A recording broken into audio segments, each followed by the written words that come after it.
کچھ سالوں سے اس ملک کے ٹی وی چینلز پر تعلیم کے نام پر سفید جھوٹ پر مبنی پروگرامز چلائے جا رہے ہیں، اور یہ باور کرانے کی کوشش کی جا رہی ہے کہ جب یورپ میں یونیورسٹیاں کھل رہی تھیں تو مسلمانوں کے بادشاہ جو تھے وہ تاج محل اور شالیمار باغ بنا رہے تھے۔ میری یہ مختصر سی تقریر ان لوگوں کے لیے ہے جو نام نہاد پروفیسر، مورخ اور محقق بنے پھرتے ہیں اور جھوٹ پر مبنی معلومات کو اس معاشرے کے اندر عام کرنا چاہتے ہیں۔ میں ان کے مقابلے میں آج آپ کو جو میرا ذاتی تجربہ ہے، جو ذاتی میری تلخیص ہے علم کی، اس کی روشنی میں کچھ باتیں آپ لوگوں کے سامنے رکھنا چاہتا ہوں۔ کوشش کروں گا کہ جن کو عقل تسلیم کرے وہی باتیں میں آپ لوگوں کے ساتھ شیئر کروں۔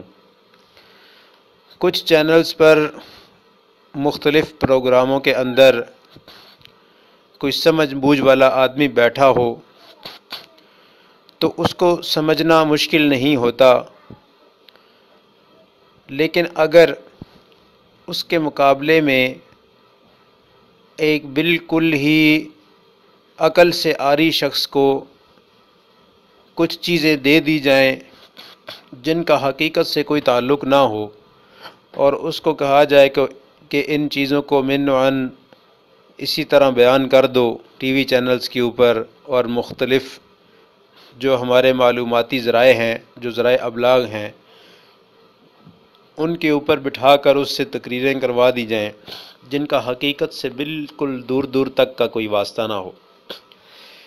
میں مختصر کرتا ہوں کیونکہ لوگوں کے پاس وقت بہت کم ہوتا ہے۔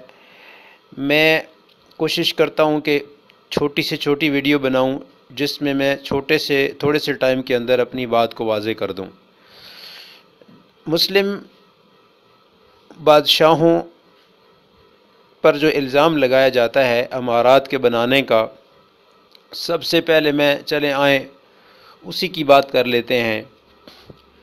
تو جن امارات کی شاندار مثالیں، امارات کے شاندار ہونے کی مثالیں اس دنیا میں مشہور ہیں، ان کے بارے میں دو چیزیں بہت زیادہ ضروری ہیں جن کو سمجھنا اور اس کے بعد اس پر عمل درآمد کرنا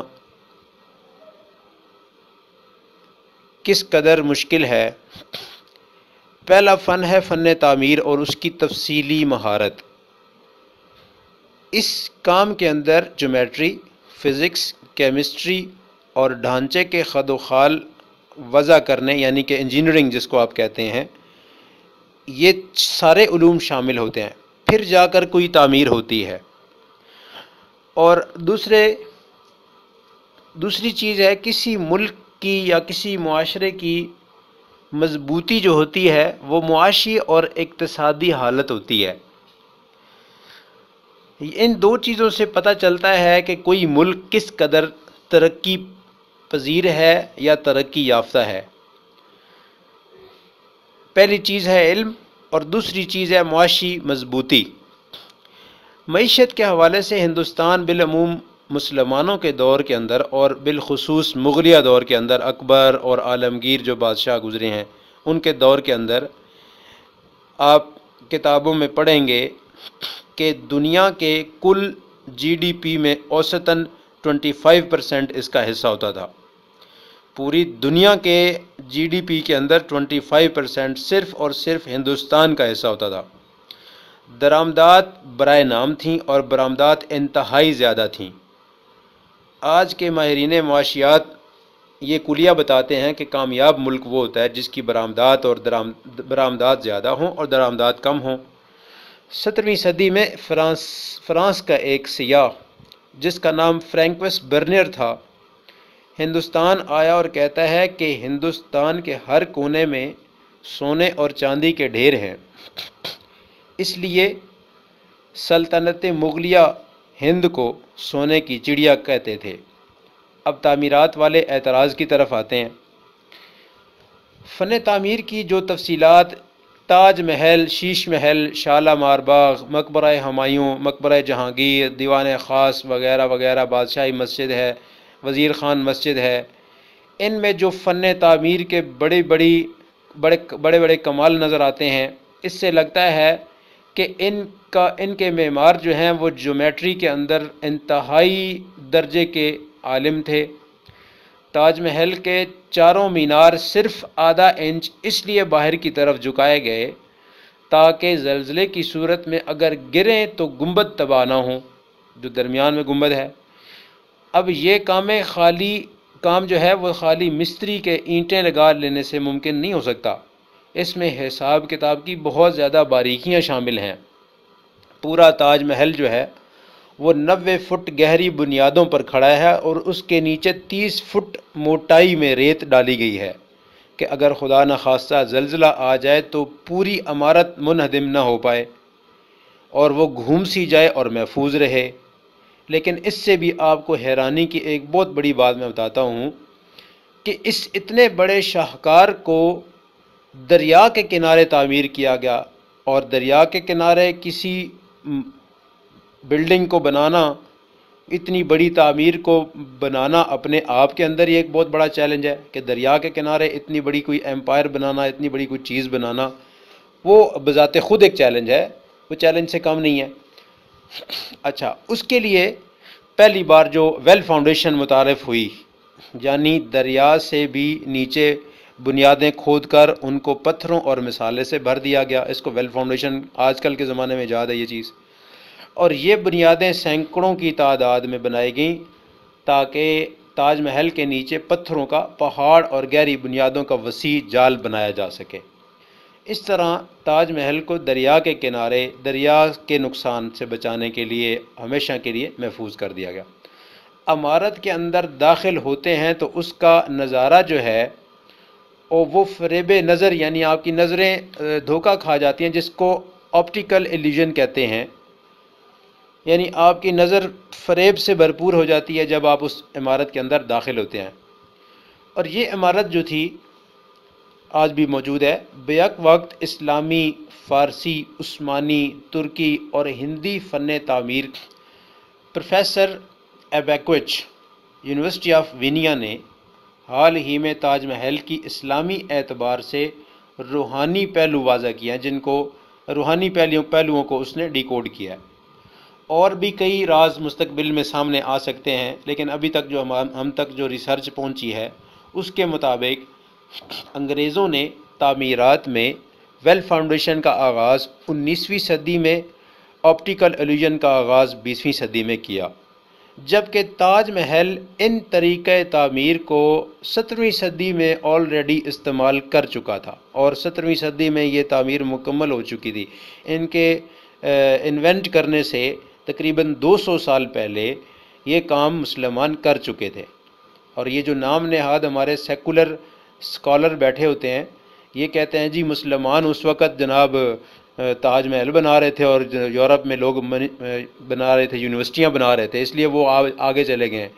اور میرا بھائی، میں آپ لوگوں کو بتاتا چلوں کہ جب ہندوستان میں کاغذ کا استعمال لوگ کرتے تھے، مسلمان اس کو استعمال کرتے تھے، تو یورپ نے ان مشینوں کا نام بھی نہیں سنا ہوگا، شکلیں بھی نہیں دیکھی ہوں گی، جو یہ آلریڈی ہم کاغذ بنا چکے تھے جن مشینوں سے۔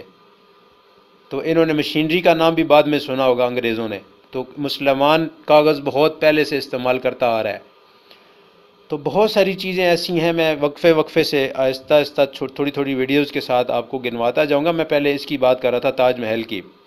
تاج محل کی جدید مشینری اور جدید سائنس کو استعمال کرتے ہوئے بھی اگر آج کے دور میں بنایا جائے نا، تو $1000 ملین لگا دینے کے باوجود بھی تقریباً ایسی تعمیر ناممکن ہے۔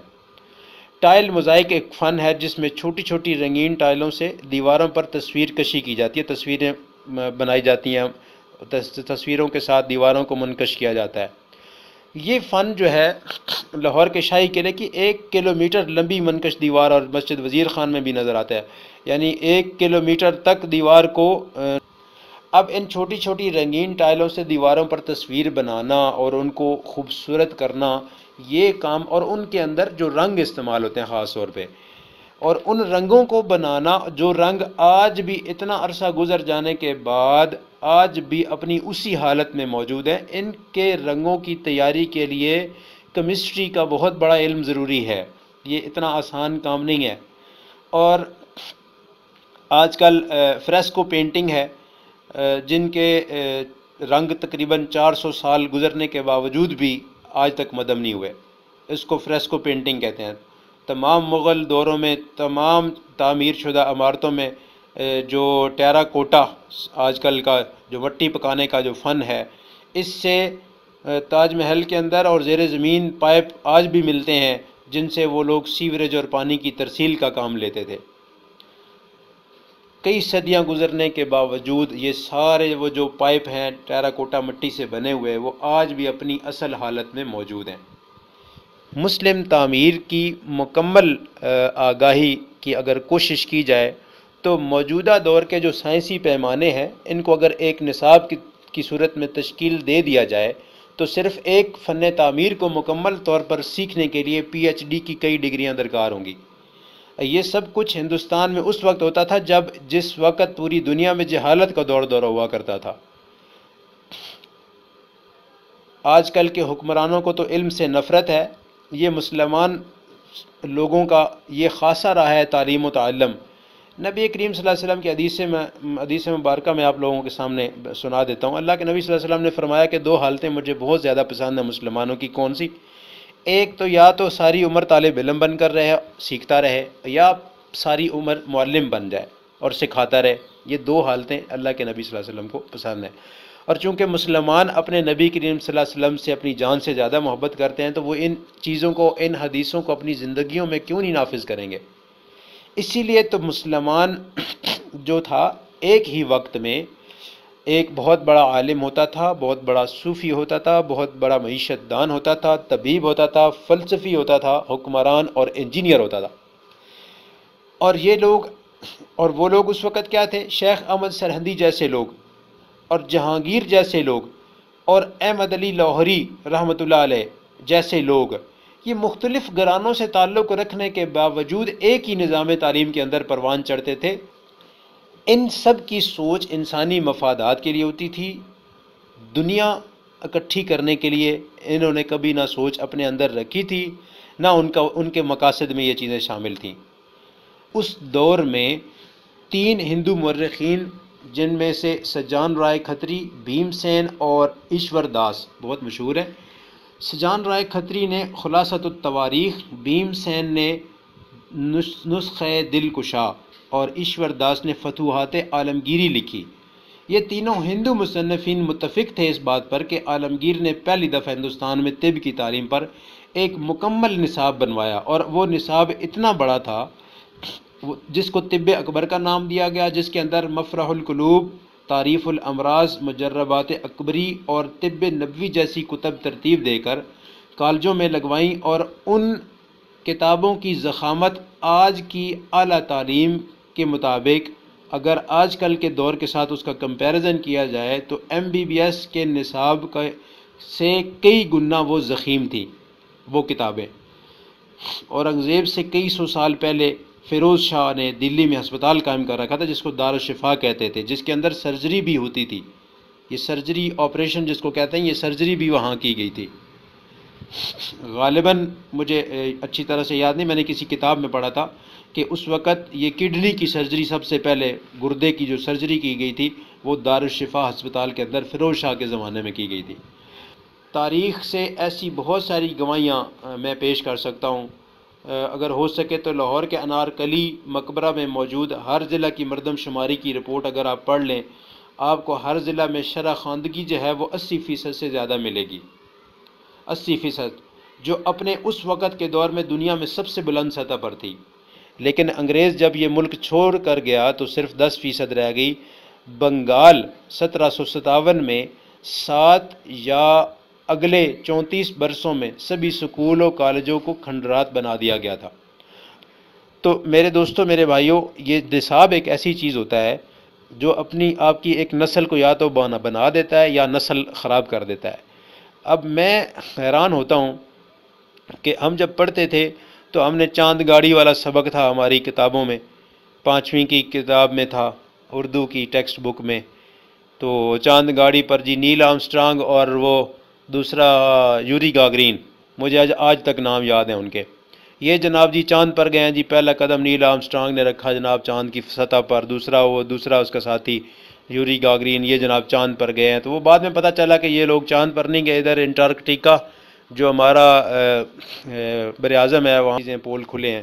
پھر اس پر تو بہت ساری، اس ویڈیو کو تو انہوں نے بہت سارے جو ہیں ٹیسٹوں کے اندر ڈال کر یہ بھی ثابت کر دیا کہ وہ جو جھنڈا انہوں نے چاند کی سطح پر لگایا تھا وہ لہرا رہا ہے، تو چاند پر تو ہوا نہیں ہوتی۔ اس طرح بہرحال بہت ساری جو جھوٹ ہیں وہ بعد میں سامنے آ گئے۔ تو میرے کہنے کا مطلب یہ تھا کہ سلیبس میں یہ چیزیں جو ہیں وہ ہمیں جھوٹ پڑھایا جاتا ہے، اس لیے ہمیں اپنے سلیبس کی بھی فکر کرنی ہے، سلیبس کے لیے افراد کو تیار کرنا ہے، سلیبس بنانا ہے، اپنی نسل کے لیے کام کرنا ہے۔ تو میں تو اپنی کوشش میں لگا ہوا ہوں، آپ لوگوں سے بھی ریکویسٹ ہے کہ جو پڑھے لکھے افراد ہیں، جن کا مطالعہ اتنا ہے کہ وہ حق اور باطل کی پہچان کر لیتے ہیں، وہ سلیبس کی طرف سب سے پہلے توجہ دیں، اور سلیبس ایک ایسا تیار کیا جائے جس کے ذریعے ہم اپنی نسلوں کو بنا سکیں، سنوار سکیں، تاکہ جو جھوٹ ہم نے پڑھے وہ آنے والے وقتوں میں ہماری نسلیں جو ہیں ان سے دو چار نہ ہوں۔ اس کے ساتھ ہی میں آج کی ویڈیو چونکہ تھوڑی لمبی ہو گئی ہے، میں آپ لوگوں سے اجازت چاہوں گا۔ اللہ تعالیٰ سب کا حامی و ناصر ہو۔ السلام علیکم ورحمۃ اللہ وبرکاتہ۔ ناظرین، اگر آپ کو میری یہ ویڈیو پسند آئی ہو تو میرا چینل سبسکرائب کیجئے اور بیل آئیکن پر کلک کیجئے تاکہ میری نئی آنے والی ویڈیوز آپ تک پہنچ سکیں۔ بہت شکریہ۔ السلام علیکم ورحمۃ اللہ وبرکاتہ۔